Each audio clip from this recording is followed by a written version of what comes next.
Time to escape the hive and witness an even greater trap. We seem to be lured straight into one, slowly, surely, and insidiously. Let me just get rid of these. Let's get rid of this Dark Trooper real quick. Hello everyone, GBA049 here, and welcome back to another episode of Let's Play Metroid Prime 2 Echoes in the Metroid Prime Marathon Series, episode number 29. Let's get rid of our source of childhood fear and get the hell out of here. We will not be seeing these enemies for quite some time because one of the Dark Troopers has a missile expansion that we cannot access until after we get the missile launcher, which is, you know, very soon. And here is the part of where I actually, like, you know, ended up, like, you know, wandering around in circles in this abandoned Galactic Federation facility.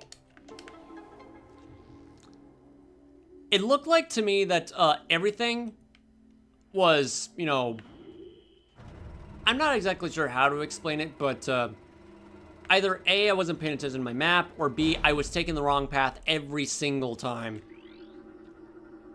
That might have been the case. But yeah. All right, so we're finally out of that layer of hell. And so the ambience just continues to, like, crawl all over our skin. Just to indicate on how damn vulnerable you really are in this game. Like, there's barely anything here. But scavengers, bugs, you're outside. And occasionally, the presence of the dark dimension that we were in previously begins to flash in the sky. And there it is right there.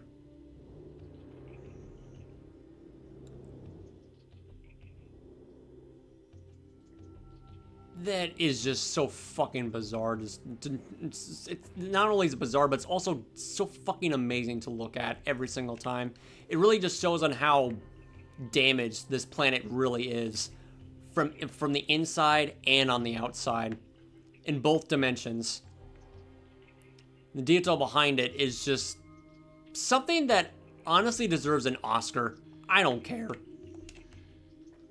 Oddly enough, this object right here was not scannable until the Metroid Prime Trilogy version, but after I'm done with this game, I will provide details on the previously unscannable objects in Metroid Prime 2 Echoes and share it in the Metroid Prime Trilogy. But scan virus is useful for gathering information. Damn right it is. That's why it's my favorite aspect in the game. My favorite aspect in the series. To learn more about them, yes, please. Object scan complete. This is a secured Galactic Federation crate. These crates are made of the strongest metals in the cosmos. They cannot be destroyed. Not even with the power bomb. Actually, they can be destroyed. Oh wait, never mind. They can't. Actually, never mind. I take it back. I was preferring Dark Aether. I was like, at the end of the game, they do get destroyed. Never mind. I was took that for Dark Aether. Carry on. Object scan complete. This is a heavy transport crate. Unit cannot be destroyed. Currently connected to industrial winch system for movement. I'm gonna go scan this green crate over here if I can reach it. No, he's way too far away. I have new research here. Mechanism Mark II bridge, portable bridge system. This bridge is durable but often locks in place, leading the Marines to call for a new design. It's interesting, but hey, it still works. The Mark III should enter service within the next 8 cycles.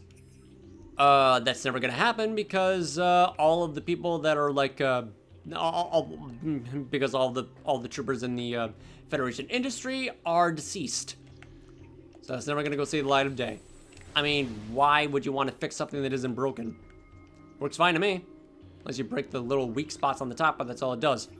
Control system online, industrial winch system, winch engaged.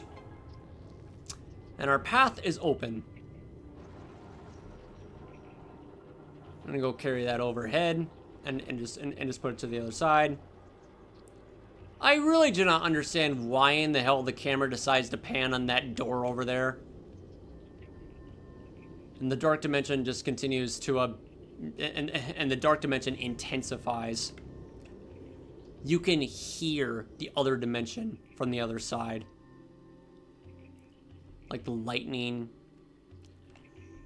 Like, it's just incredibly fucking ominous. Just like a dark presence just looming over it. Literally looming overhead. The fact that Retro Studios just went all out with the premise of making the player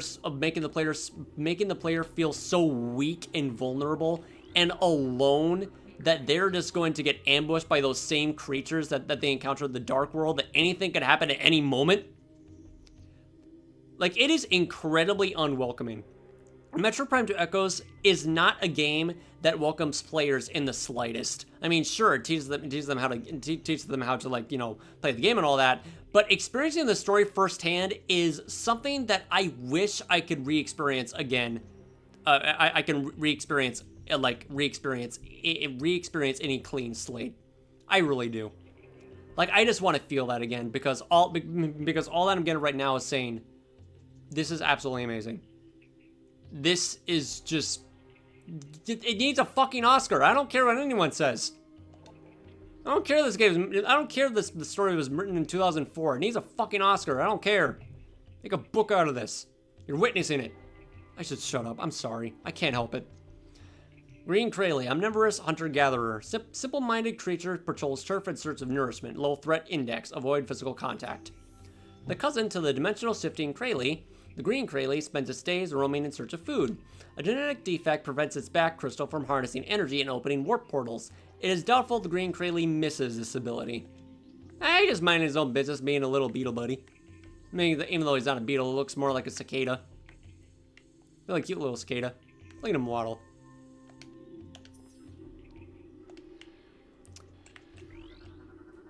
I'm gonna go scan that before it bursts. Splinter Cocoon, protective structure for sleeping splinters. Destroying the structure will eliminate the splinter inside, but will also alert other splinters nearby. Splinters will enter the protective cocoons when tired or sated. The cocoon is durable, but can be destroyed by weapons fire. Destroying the cocoon will kill a splinter inside. When this occurs, the dying splinter will emit a shriek that will alert all nearby splinters in hibernation. And this will drive them into battle frenzy as a defense mechanism.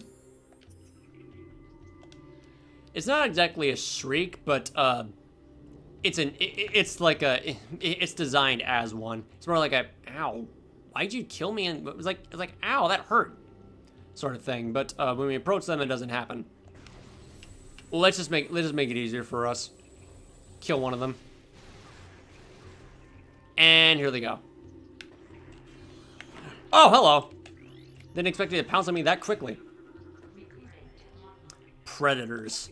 Splinter, predatory insect hunter. Splinters are aggressive and dangerous in numbers. Their light armor is no match for your weapons, however. When it is at hunting, a splinter will secrete a protective cocoon around itself and enter a state of hibernation.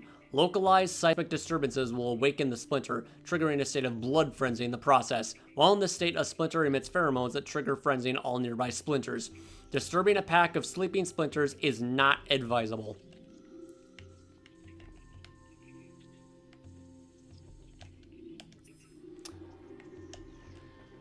Looks oddly artificial in design, the way that its eyes look to me.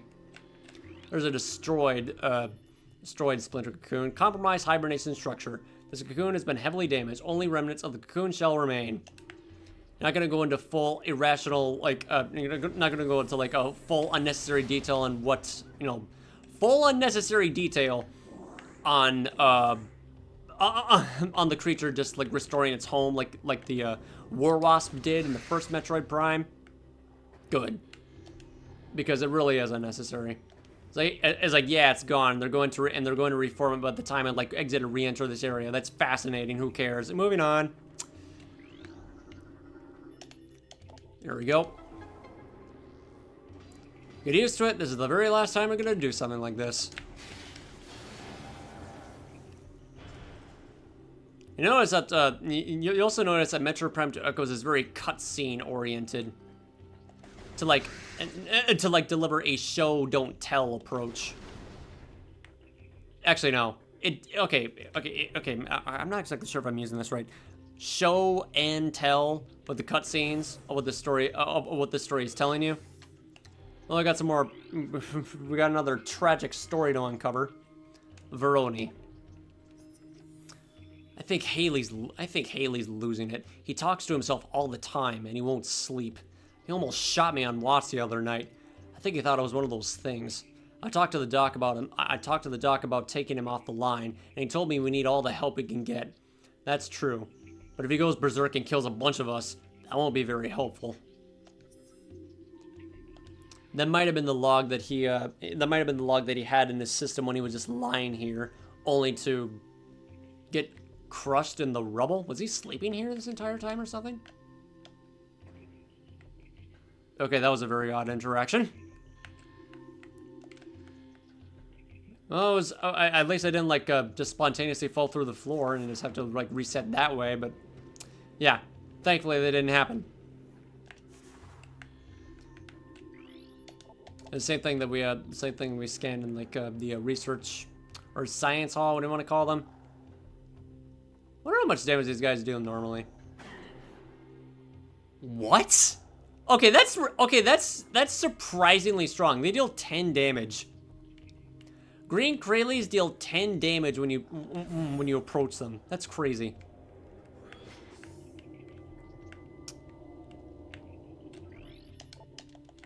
Same thing as before. And so we explore our very first area. Welcome to the temple grounds. What sort of temple? Well, we're about to find out.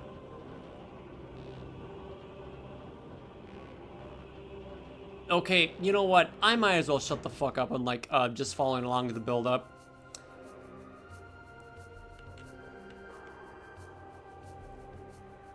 One thing that I have noticed, one thing that I didn't pick up until like very recently, on the detail behind Temple Grounds music, is that since this area is basically the grounds of an ancient civilization that is the Luminoth race, and also the place of where the war has clearly been taking effect. The detail behind the music with the distant echoing, the contortions and whatnot, just twisting all over the place, that is supposed to indicate on how dead empty this place really is, and how much damage it has sustained throughout the war that is still going on to this very day. And then you hear the percussion, the vocals, and the gong, which sound incredibly motivating. And the fact that that sense of motivation was not present beforehand when we first entered this place was only there to give you the indication that that there's nothing left in here. But by the time you enter here, your presence is welcomed. What is the source of that motivation? You're the source of it. You're the one that's giving energy to this place. You are the one that was called here by the Luminoth in prayer to save this dying planet. It's destiny. That's what I always get every single time when I listen to this piece, because it's just like unnamed destiny, an unnamed warrior that the Luminoth called upon, and then possibly, Umos has detected our presence and he's awaiting us. But at the very end of this track, despite with all that, you know, invigorating motivation from the percussion and whatnot in Temple Grounds, it eventually dies out to symbolize that this place is still suffering. That part always gets me. Avor just becomes silent. It just slowly fades away, just to remind you on how much damage this place has taken.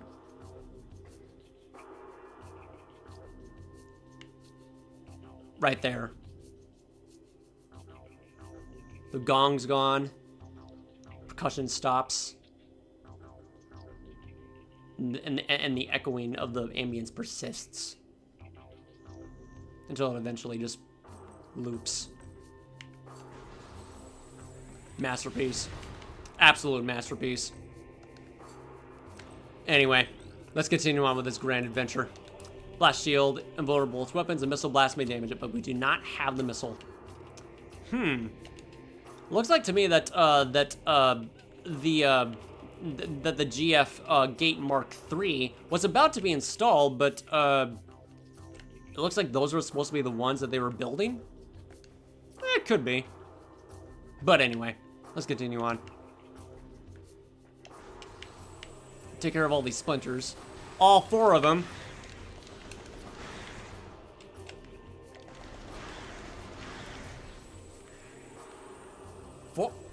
Where's that other one? Oh, there you are. Goodbye. I took care of him. 3 things, two things scan here. This is a heavy transport crate. Unit is currently locked in place. Control panel nearby. Scan this to lower crate. There's the winch system right there.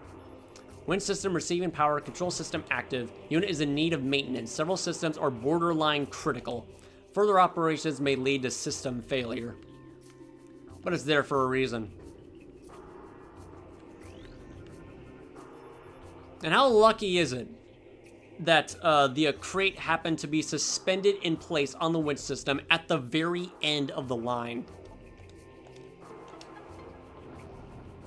Because if it, like, I don't know, like, if it, like, disengaged anywhere further than that, anywhere, like, further away from that, the adventure would be over.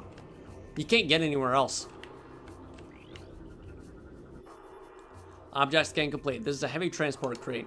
Unit cannot be destroyed. Connection to winch system failing. Cable strength is at critical. Before anyone asks, yes, I have tried to get purposely crushed by this crate before. It's not possible. And now it can be used as a walkway. Winch connector destroyed. Structural integrity at 99.6%.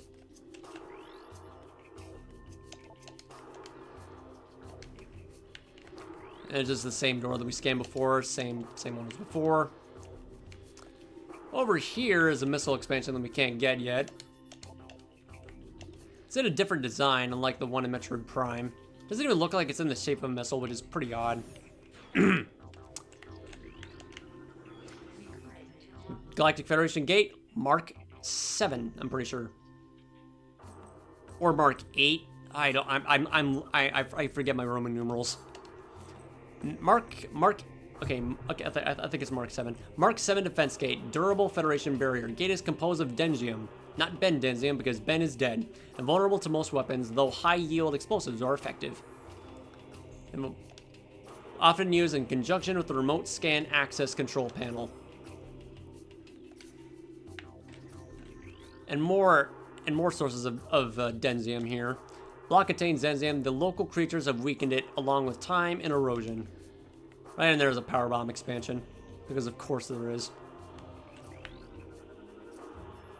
Gate security protocol initiated. You are cleared to proceed. Some gates will remain locked down to prevent future incursions by hostile forces. And now there's nowhere to go but forward.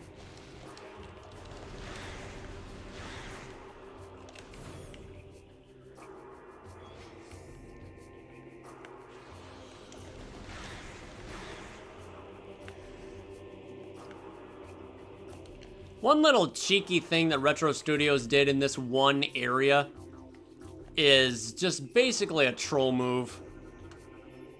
So remember those Dark Troopers? Okay, so remember what I said about, like, we're not going to go see those Dark Troopers, like, anytime soon?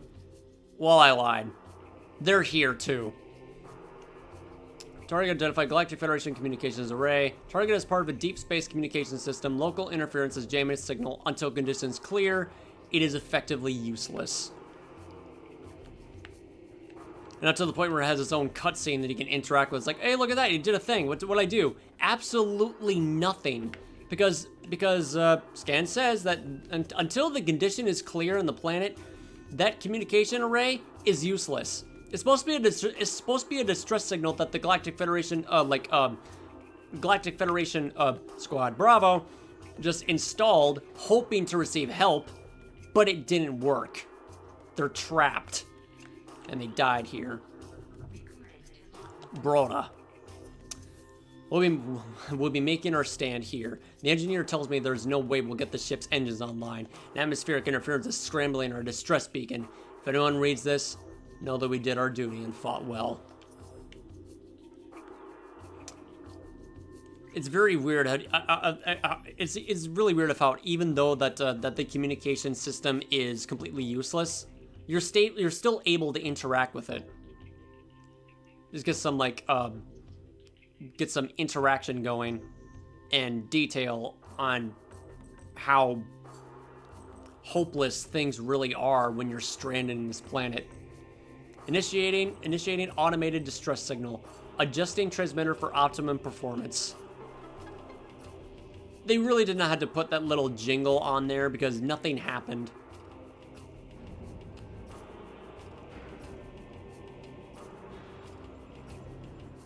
Made it look like it activated something, but it still works, but Dark Aether's presence is destroying everything. Transmission failed due to atmospheric interference. Comm system in shutdown mode. Distress signal terminated. Atmospheric conditions are blocking the signal.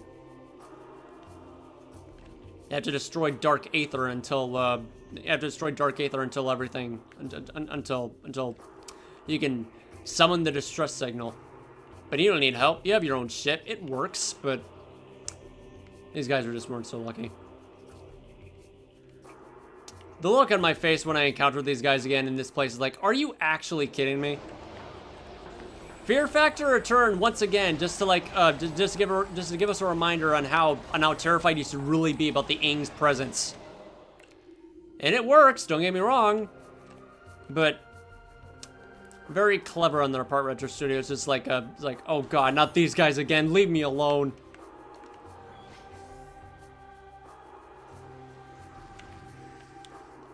I'll just let you take care of those.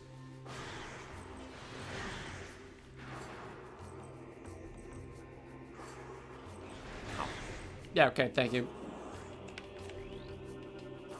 Alright. Growler class turret.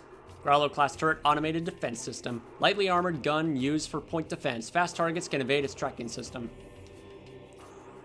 The GM42 Growler class turret is a dated design, though still quite effective as a point defense system. It is lightly armored and fast moving targets can evade its tracking system. Several copies of the system exist, including the Space Pirate Humility class automated turret. It's got a rotating revolver for ammunition.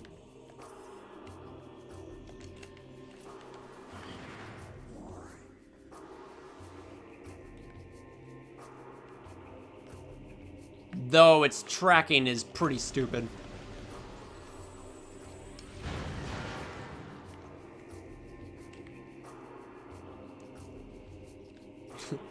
They really did not have to put little tiny shutters over the over the destroyed turrets, but they did anyway. It's really silly every single time that happens. It's like, yeah, I was like, fuck this, I'm out of here. Biostructure has been compromised by burrowing predators. Tunnel leads to control area. Mechanism Mark 7 defense gate durable Federation barrier. An interface module is used to operate this gate. Scan the interface module nearby to activate the gate system. Unable to scan target, local interference blocking scan visor. Recommend scanning object from close range to counter the interference. Just a little tutorial on the scan visor and the morphball. Power restored to gate unit. Control circuit malfunction. Gate may operate in an erratic fashion. And this guy's head is missing. So I was like, okay, poor old Angzith over here looked like that he was devoured from the inside. This is ridiculous. I can outshoot half the men here and I'm stuck on monitor duty. I didn't join up to stare at a hollow screen. This wouldn't happen to Samus Aran. She'd be out there taking care of business, not pushing buttons and sending reports. And he ended up just like meeting his fate in the end anyway. Complain all you want. You still have... complain all you want, fellow Marine. Still have duties to perform. And here we see the backstory on how the Galactic Federation Squad Bravo was terminated. Like, what happened to them? Well... oh, before I get into the deal is why I really don't know why that Samus has, like, some sort of relationship with this guy specifically. Makes it feel, made me almost feel like that. It's like, oh no, it's like a close friend of mine or brother or something like that. But no, it's just a basic just a ordinary Federation Marine that she was supposed to rescue, along with the entire squad. I really love watching this cutscene. Final report: Task Force Heracles, Exeter AC, commanding. While on patrol in the Dasha system, we engaged an unknown space pirate frigate. The enemy frigate was crippled, and it crashed on the planet Aether. We followed the pirates, but our ship was damaged by a storm as we entered Aether's atmosphere.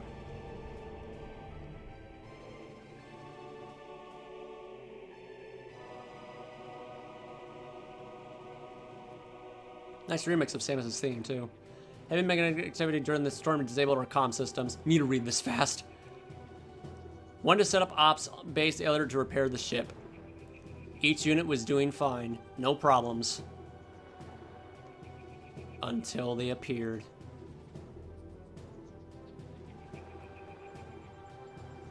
And this looked like this was on like... okay, this looked like something that was occurring in the midst of the war. Because they dealt with an entire fucking army.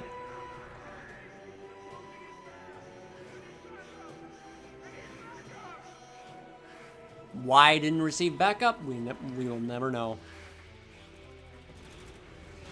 Just an entire swarm of dark splinters. Slaughtering the Squad Bravo. And this one outright cheats. Maybe that splinter, Dark Splinter, grew up to be the jump guardian or something. Overtaken. Middle of battle, when both sides were crippled. Not quite sure what he did, but it was his last resort.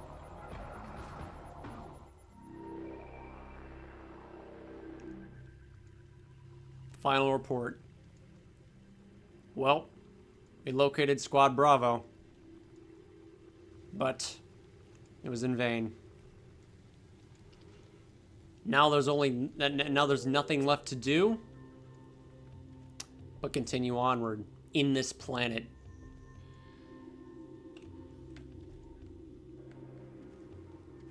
And also uncover more untold damage that this planet has taken from the war. More stories behind all these, all the Galactic Federation too. Captain A, Exeter. I'm beginning to think it was a real bad idea going down there. Reeves is right. That hive is just one of many. It's stupid to stir a hornet's nest, especially if you plan on sleeping under it. Well, they didn't really have much choice. This planet is inhospitable. And it shows. Broad. Man, I hope that is the only breeding ground for these things. If there's more, we're in big trouble. We had a hard enough time taking that one out of commission. I almost ran out of ammo. I never run out of ammo! Imagine having ammo for the power beam. Couldn't be me. PFCG Haley. I hear them everywhere. They're coming. Can't sleep. Ever. They'll eat me. Eat. Not the creepiest log entry for the Galactic Federation, but it's pretty damn close. Milligan. This is the one that is the most disturbing to me. Broda lost the bet, so he switched watch duty with me. I figure this section is nice and safe and boring, which suits me just fine. Let those other pugs guard the hot zone. Hold on. Hey! Halt! No! Ah! Transmission ends.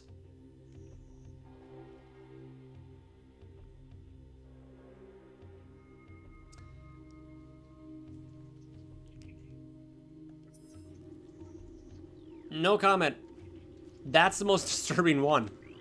Just instantly cut off. Triplet. The Sarge says those splinters remind him of some killer bug he saw on another planet once. All I know is that things are fast and take a lot to drop. Pretty soon we'll have to go to bayonets. Everyone's low on ammo. Even Brode. And he's the stingiest grunt I know.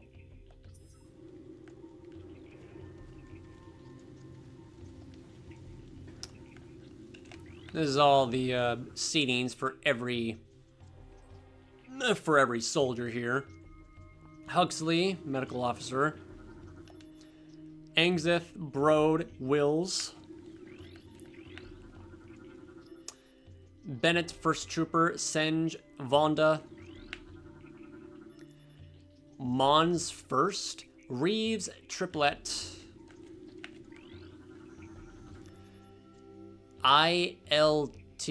Smythe, squad leader.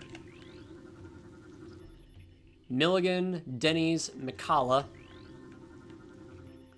Broda, Vroni, Craney.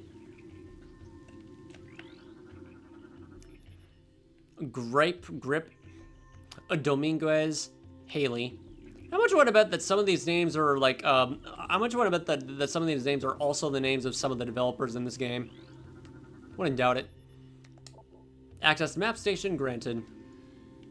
And inside the map station, let me just get the map real quick. Don't even need to do that. Skip the cutscene. As fun as it is to interact with the touch screen that puts that puts all other touch screens to shame. Once you see it once, you see it a million times. Starling, pilot. And Exeter, commanding officer. 1, 2, 3, 4, 5, 6, 7, 8, 9, 10, 11, 12, 13, 14, 15, 16, 17, 18, 19, 20, 21, 22. 22 soldiers aboard this ship, and all of them were completely wiped out by the Ing race. As for the rest of them, they just decided to, go inside the hive and do work there, only to realize that place wasn't safe either. Object appears to be a damaged piece of powered art. Hollow projectors are offline. Combat damage appears final. Repairs are unlikely. Need to scan this first. Kinetic orb cannons are permanently missable if you always activate them. Kinetic orb cannon. Fire small spherical objects at high speeds. Scan interface panel to bring the cannon online, then enter the hologram to fire. The purpose of the kinetic orb cannon is unclear. It may have originally been designed for industrial use, and then converted to a combat system in later times. But no, it's a gameplay mechanic. Really fun gameplay mechanic. Oh, there's one. Craney. This is one of my favorite scan entries in the series. Because Craney and the rest of these troopers, not the rest of the troopers. Craney outright just screams conspiracy theory on Samus Aran destroying a planet of space pirates. And she thinks, and Craney thinks that Samus Aran is nothing but a myth. Well, you have to be there to see, and you have to, like, meet Samus to begin with, but they were unlucky. Last night at Chow, Aangzeth starts talking about some bounty hunter and how she blew up a planet full of space pirates. I told her I didn't believe in fairy tales like that, and she took it personal. I just find it hard to believe that one person took out an entire space pirate base, that's all. But if she wants to believe in this Samus or Bigfoot or Santa Claus, she can.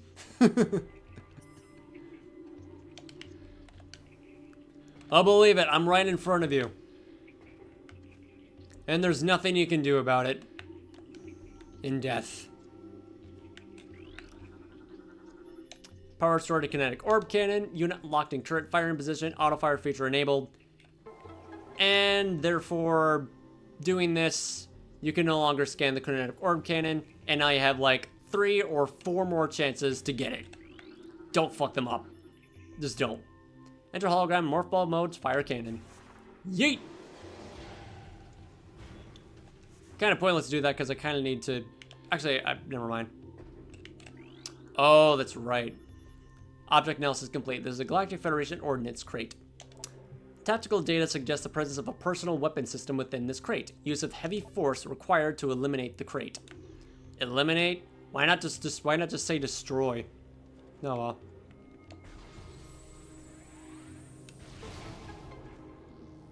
And this is the point of the game for every veteran of Metroid Prime 2 Echoes that first played this game, of where they first died. Remember those dark splinters that we saw in that cutscene of where the Galactic Federation Squad Bravo was being slaughtered by? Well, guess what? We get ambushed by them.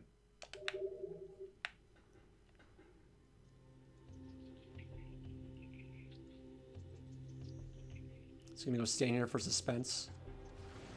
And here they are. They just spawned completely out of nowhere. That one looked like it had no idea where it was. Like what am I doing here? Oh wait, never mind. Here's some prey for me to take care of.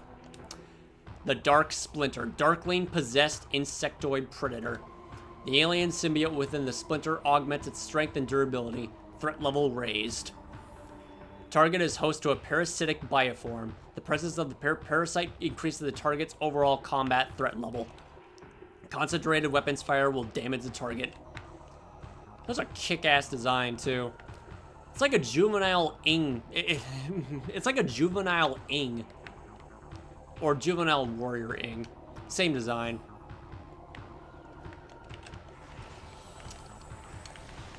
They take 2 charge shots to kill. This is where the game just encourages you to, like, get good with your freaking combat skills if you haven't already in the first Metroid Prime, because these things are outright fucking relentless in their opposition. Even though they're kind of very idle in combat most of the time, but they're still quite dangerous in numbers. The Galactic Federation ship, Tur. And her class patrol ship. Used to transport Galactic Federation Marines. Vessel has sustained heavy combat damage. The Anhur class is a state-of-the-art warship designed to police and defend planetary systems. This ship, the GFS Tur, has been heavily damaged. It appears that the crew have dismantled parts of the Tur as well, possibly for use as makeshift defense systems. What about that major breach in the hull? Was that part of their idea as well, or was that as a result of things blowing up in the inside? Well, if you had that happen, then you're never going to escape this planet. Also, fun time. Whee! Pretty sure this one disappears too, does it? Yeah, it disappears when it's just laying on the crate. Object analysis complete. Galactic Federation data terminal is inactive. Memory core damaged. Unable to restore access. Seek individual log entries and trooper armor suit systems. In other words, just examine their final minutes before death. Alien text, yeah.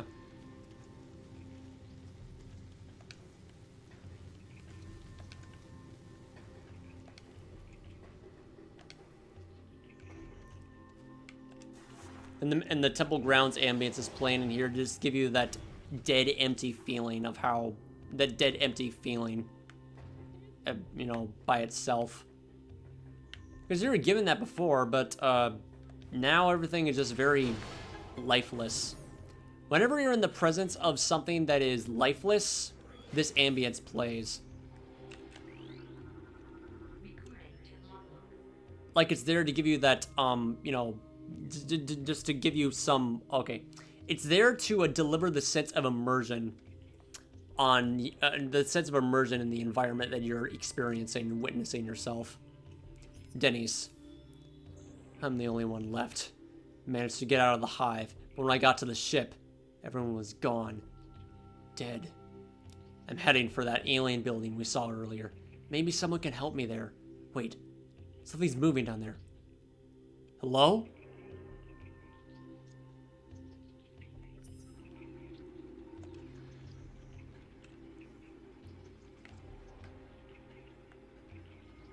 Kind of strange of how made it seem like that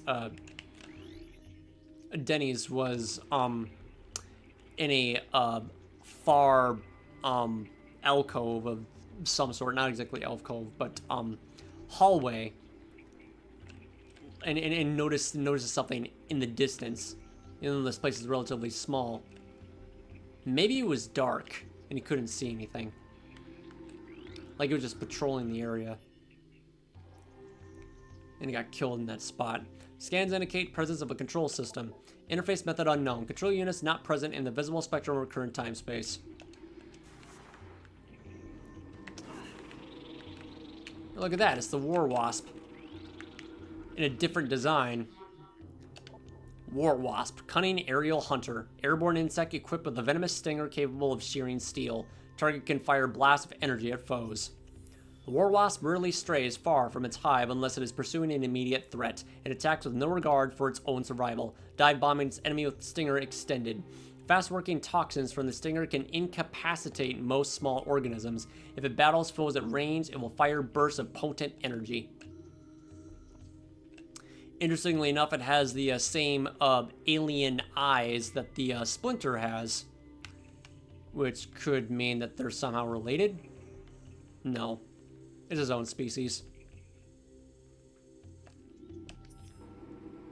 I don't know why, but I was also kind of freaked out by the War Wasp when I first saw them as well. Probably because they're so big.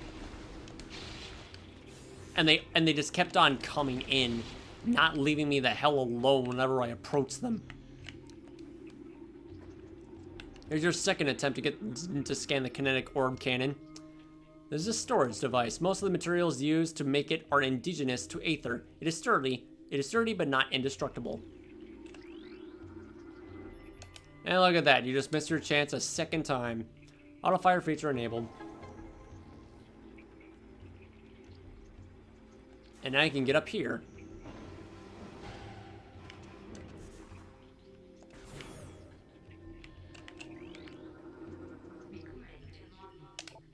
War Wasp Hive, organic domicile for insect predators. Destroying the structure will eliminate war wasps inside. Explosive weapons can damage it. War wasps require considerable amounts of sleep after a long hunt. They weave a protective hive from organic fluids they secrete themselves, then crawl inside to rest. Though safe from most predators, the hives can be damaged by explosive weapons. I love the bioluminescence inside the War Wasp Hive in general. Makes it feel almost alive in some way.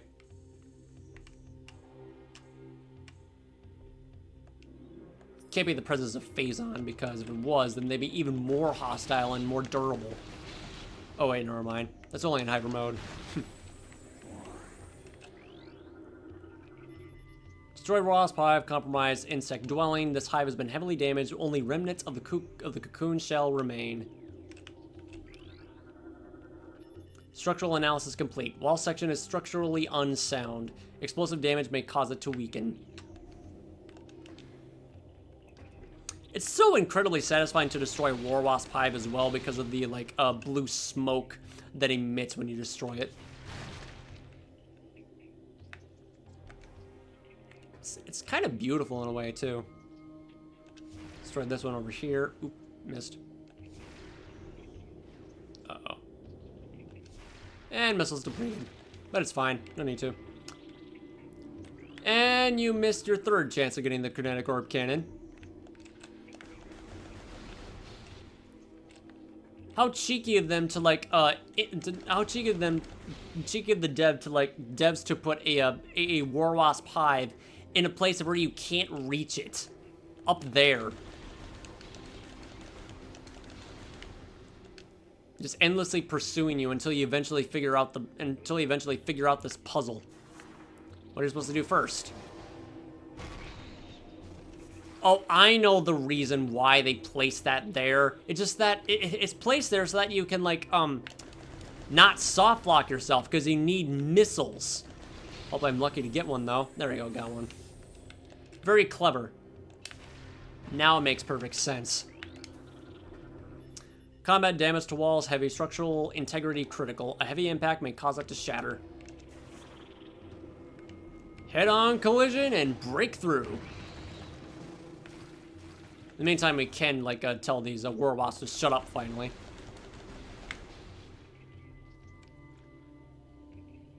Easy does it. There we go.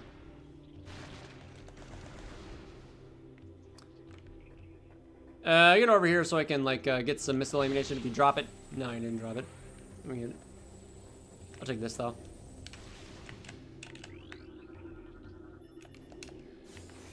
No longer required research to get a 100% scan, 100% scan completion. Thank God. The little adventure you had there was short-lived.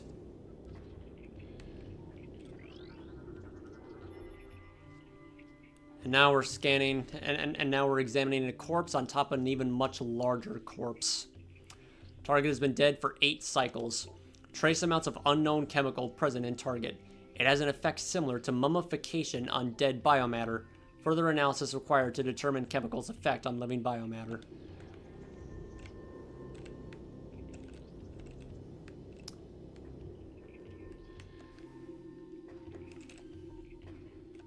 And here's something that you can do. Receive information of Dark Aether at the beginning of the game. This rift portal is inactive. The portal field can be energized with dark energy. Walk into an energized portal to transport to Dark Aether, even though you know absolutely nothing about it yet. No one in their right mind would be able to discover that in their first playthrough. None. I was like, what's Dark Aether? Where can I go? What's Dark Aether? Where can I get one? You already got one. And it's here to stay. And here we enter a physics-obeying elevator system, which is amazing. Because it secures Samus in place when she stands on that little light in the center, which is a very nice detail. Area resource scan complete. Local save beacon is active. Save station located. Right there.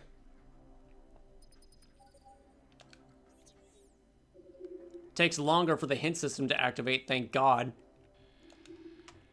Gives you plenty of time to immerse in the environment. This dead environment. Target has been dead for 8.1 cycles. Target size and muscle mass suggest heavy combat training. It's likely that it was a warrior of some kind. The lack of gear, armor, or weapons is curious. Perhaps they were taken by others of its kind? Hard to say. Target has been dead for 8.1 cycles. Despite the presence of local animals, target corpse has not been disturbed. Scans suggest the presence of a toxic biochemical within the target. This may explain the lack of carrion feeding.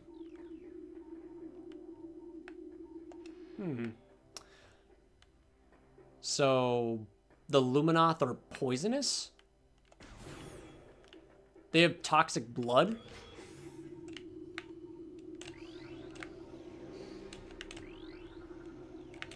It is extremely hard to scan the sandbats before going to Aegon Wastes. Mechanical analysis complete. Device is part of a compromised security system. Only basic door systems remain online. Structural analysis complete. Active power system cables. Energy flow from prime generator to auxiliary system detected. Nice little way to tell you where this. Nice little way to tell you that it's like, hey, go over here so you can get to your little safe zone here, player. Thank you. You're definitely going to need it because this boss is ridiculously tough for the starting. Okay, for the very first boss in the game, not the Dark Alpha Splinter. That's piss easy. The Alpha Splinter itself is, oh my god, it is fucking ruthless. The amount of times that I have died to the Alpha Splinter in my very first playthrough of Metroid Prime 2 Echoes when I was still learning the controls was enough. Was like enough for me to like purchase 2 more arms because I ran out of fingers to count. Like, it is crazy.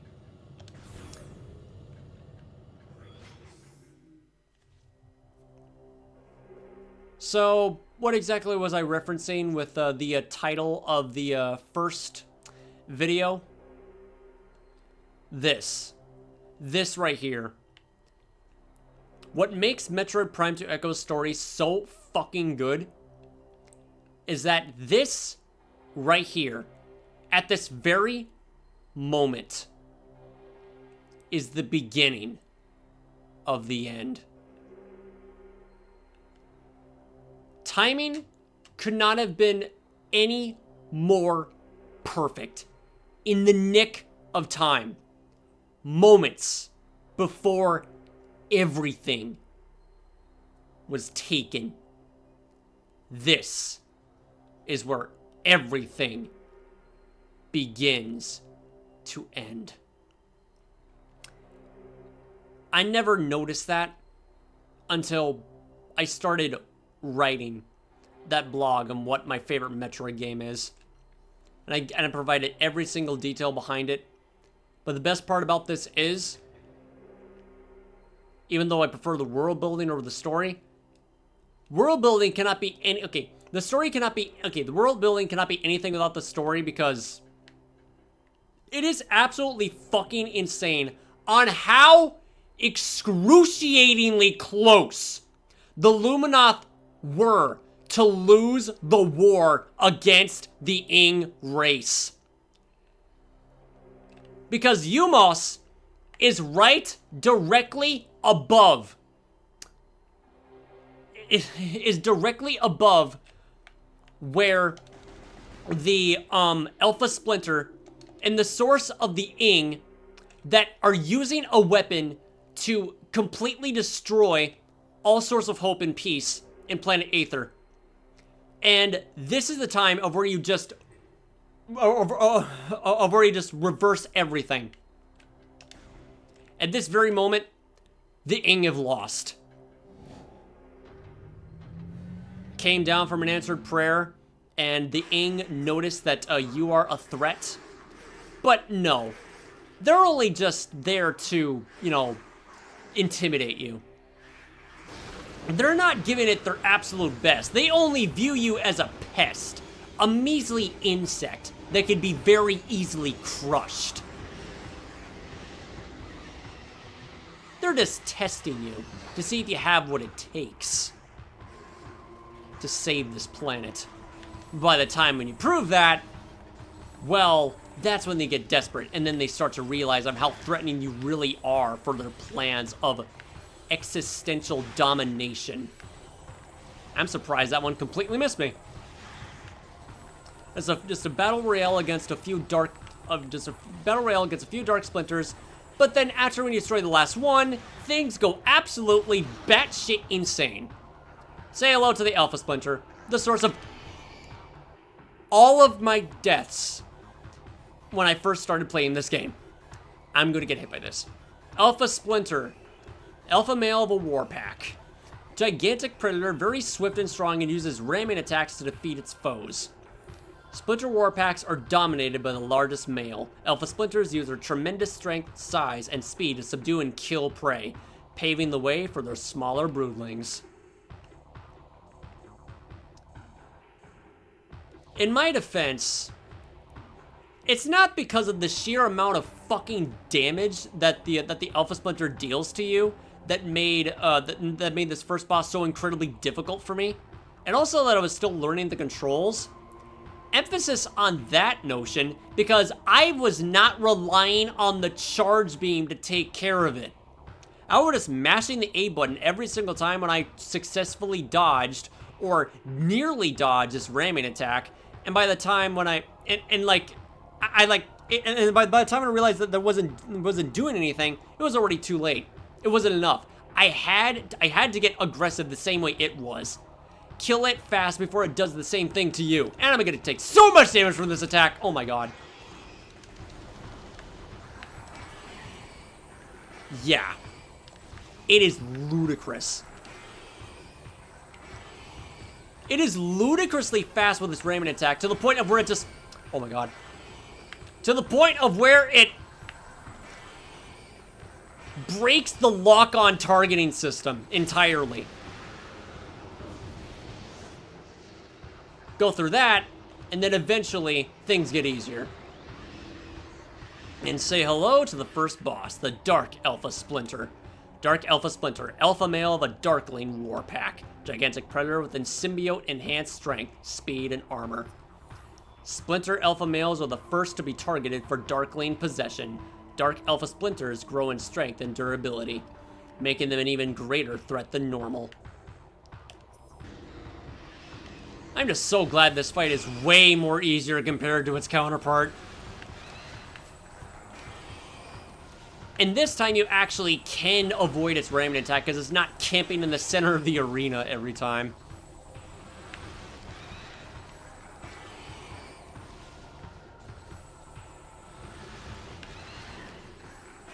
I just want to take a look. I just want to take a look what that looked like. Rapid fire missiles doesn't exist in this game anymore because it was rendered too broken. And we take the key to end everything. But we don't know about it yet until we learn the backstory of Aether and the Luminoth race and the threat that looms overhead.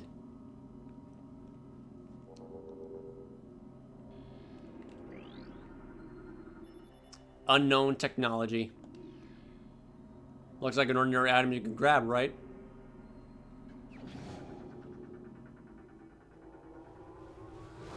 No. For whatever reason, it just decides to, like, give itself to you. Like, what is this? System alert. Unknown item acquired. Alien technology is bonded to armor systems. Threat scan complete. No negative impact on suit performance.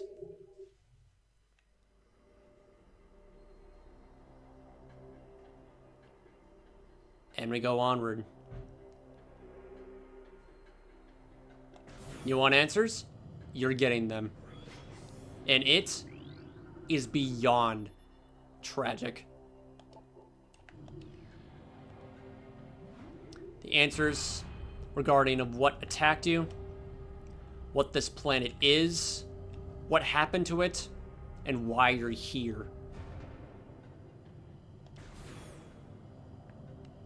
And know if you're even alone to begin with. Your only source of comfort.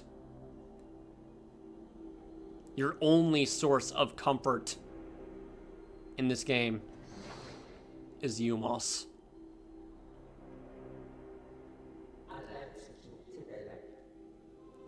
I'm getting teary. I'm honestly getting teary-eyed just witnessing this cutscene again. It's so beautiful. Do not be afraid. I am Umos, Sentinel of the Luminoth. Please listen and hear of our world's peril.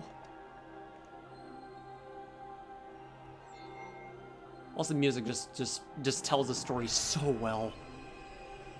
Long ago, a cosmic object fell to our planet Aether, exploding with great force. A rift was torn in time and space, and a strange power flowed over the world. Or once there was one Aether, there were now two, one of light and one of shadow, each existing in its own dimension. It was the end of peace on Aether, for a new race was born that day in the dark world, one filled with hate and terrible power. They are the Ing. Excuse me. The Ing are creatures of shadow and darkness, knowing nothing of peace or mercy. For decades we stood against them, yet we now lie on the verge of defeat. When Dark Aether was born, our planetary energy was divided, half for our world and half for theirs. Should one world gain control of this energy, the other will perish.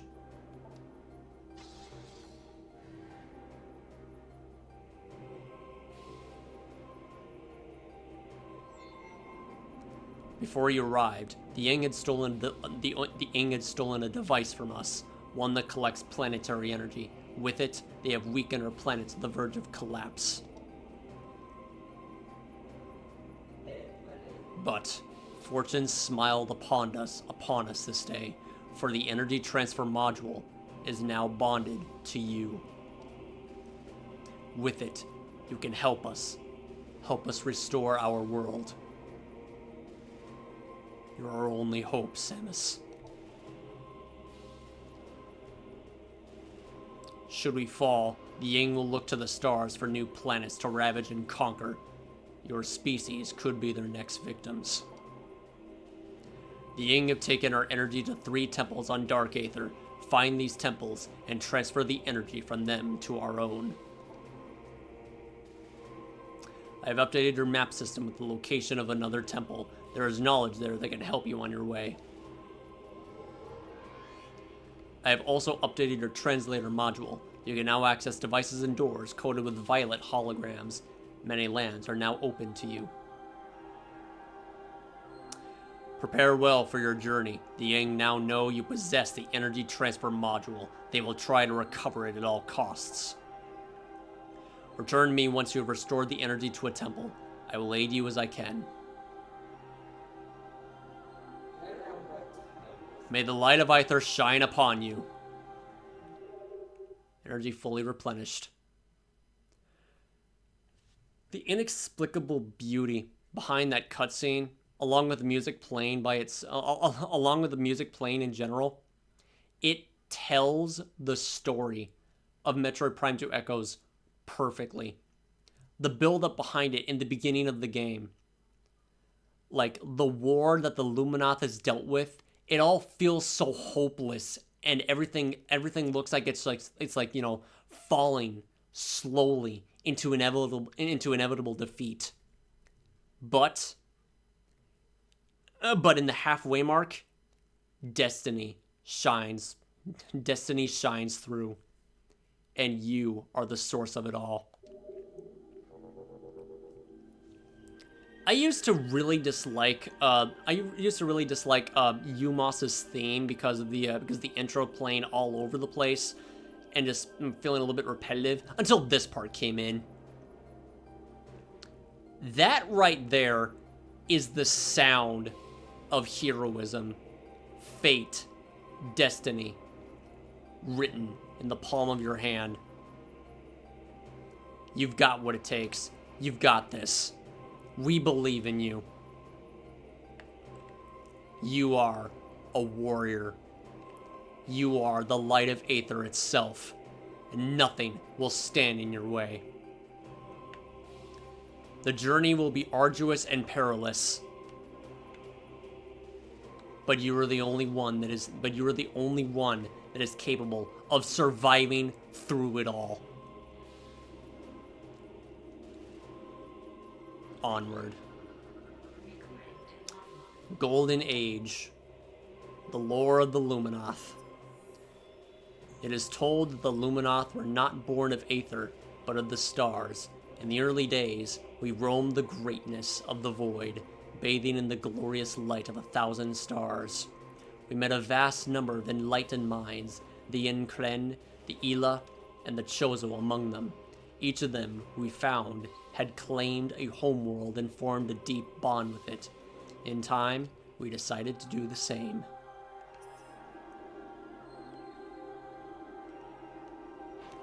There's information on Umos. Luminoth, Umos, indigenous sentient species of planet Aether. Subject is Umos, a sentinel of the Luminoth, guardian of his species in this sacred temple.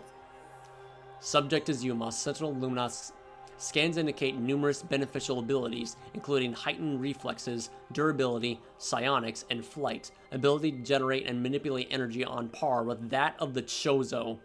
Dating scans suggest an age of 2.15 centicycles. Only known active member of the species. Remaining Luminoth locked in protective stasis until crisis is resolved. Just let all that sink in for a moment.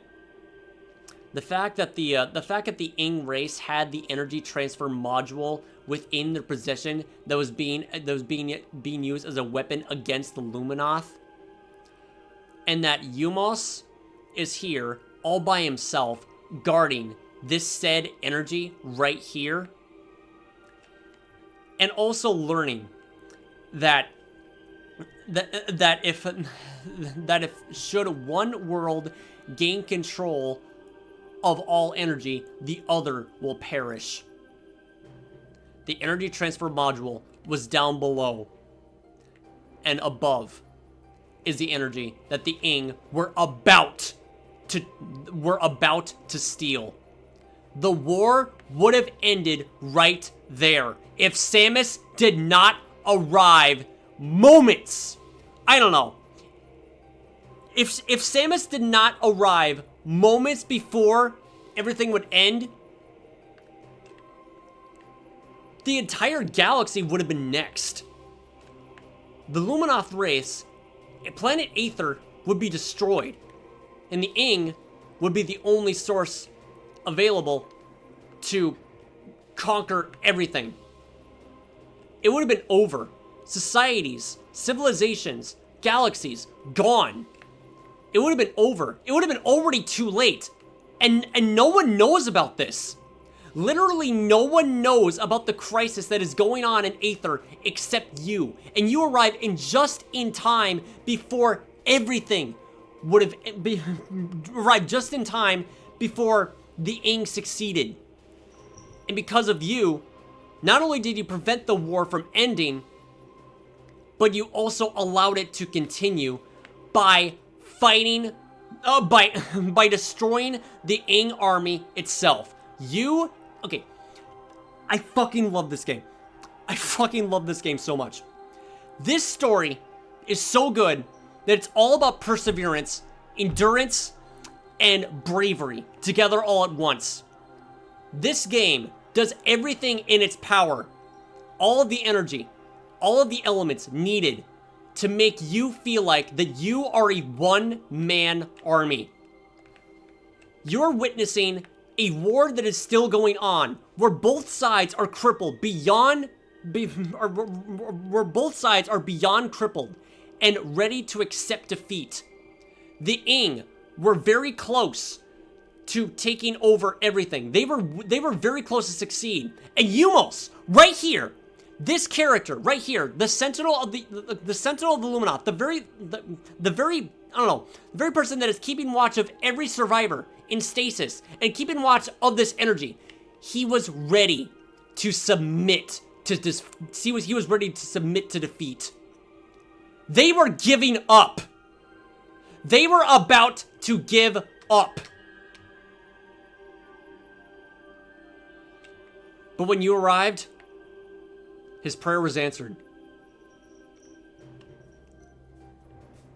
I can't believe that. Yeah. Let's just continue on. Oh my god. How do they even do this? Seriously, how? It's not like anything I've ever seen. Regional energy controller. Unit regulates planetary energy in this sector and is linked to a global energy network. Energy controllers were built by the Luminoth to regulate Aether's planetary energy. Several wonders are powered by the energy controllers, including a weather control grid and a teleportation system. When Dark Aether was born, it too had energy controllers, all linked to that world's planetary energy. This is no research. This is no research, though. It's just initial analysis complete. Chamber holds a collection of several types of energy. Notable types include solar, bio, and geothermal energy. Unable to measure exact power levels with current scan equipment. I already know the answer to that. It's powerful enough to create another planet! By accident.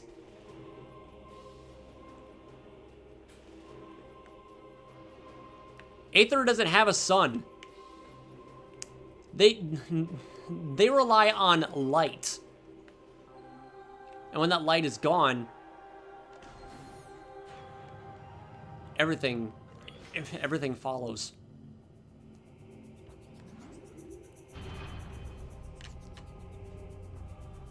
Your journey officially begins.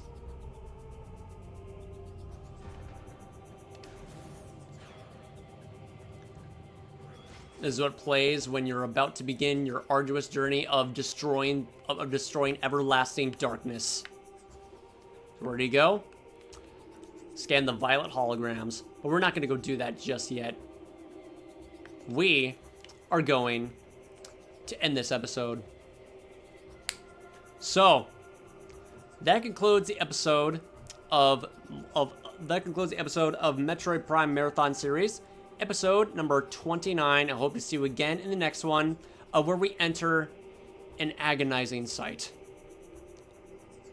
The first, twice of many. We're going to witness how much damage the war against the war with the Luminoth against the Ing has been dealt to this planet. And it's beyond words on how much damage it has taken. We witness it ourselves. So, that will conclude the end of this episode. We'll see you again in the next one. Thank you for watching, and I'll see you later. This is GBA049, signing out, going offline, and see you next mission. It's becoming more of an afterthought that trying